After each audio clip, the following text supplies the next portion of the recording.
Katanya dari Kapolres, tidak tahu Kapolres mana. Panggil Kapolresnya ya. Tidak kate yang cak itu tuh, punya adab.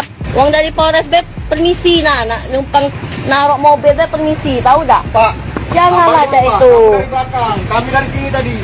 Makanya. 1-2 jam kau balap-balap dari tadi. Nah makanya kamu tuh. Panjang antri dari tadi. Ini beb, ban-ban lagi ditobor. Tikung ngiring galau ini. Yo. Ya sudah, kamu tahan dulu. Belakang itu rame. Jangan kamu masuk-masuk, baik.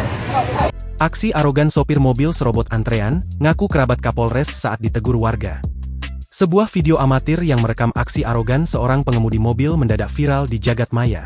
Pria tersebut menjadi sorotan publik setelah kedapatan menyerobot antrean panjang di SPBU dan justru memberikan respon menantang saat ditegur pengendara lain. Peristiwa itu viral salah satunya diunggah akun Instagram @lambeturah dan memperlihatkan ketegangan antara si pengemudi dengan warga yang sudah mengantre lama. Bukannya menunjukkan itikat baik atau meminta maaf, pengemudi mobil tersebut justru mengklaim memiliki kedekatan dengan pejabat kepolisian. Berdasarkan rekaman video, situasi bermula ketika mobil tersebut mencoba memotong barisan antrean kendaraan yang tengah mengular. Tindakan ini memicu protes spontan dari para pengendara lain yang mengaku telah menunggu giliran hingga berjam-jam. Ketegangan memuncak saat seorang wanita yang merekam kejadian tersebut menegur sang pengemudi. Perekam video menyayangkan sikap pelaku yang dinilai tidak memiliki etika dasar dalam ruang publik. Hingga saat ini, lokasi pasti SPBU tersebut belum teridentifikasi secara detail, namun perdebatan di kolom komentar media sosial terus memanas.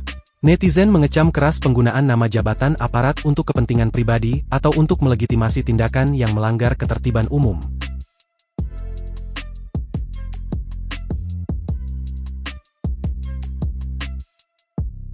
Download Tribun X sekarang, menghadirkan lokal menjadi Indonesia.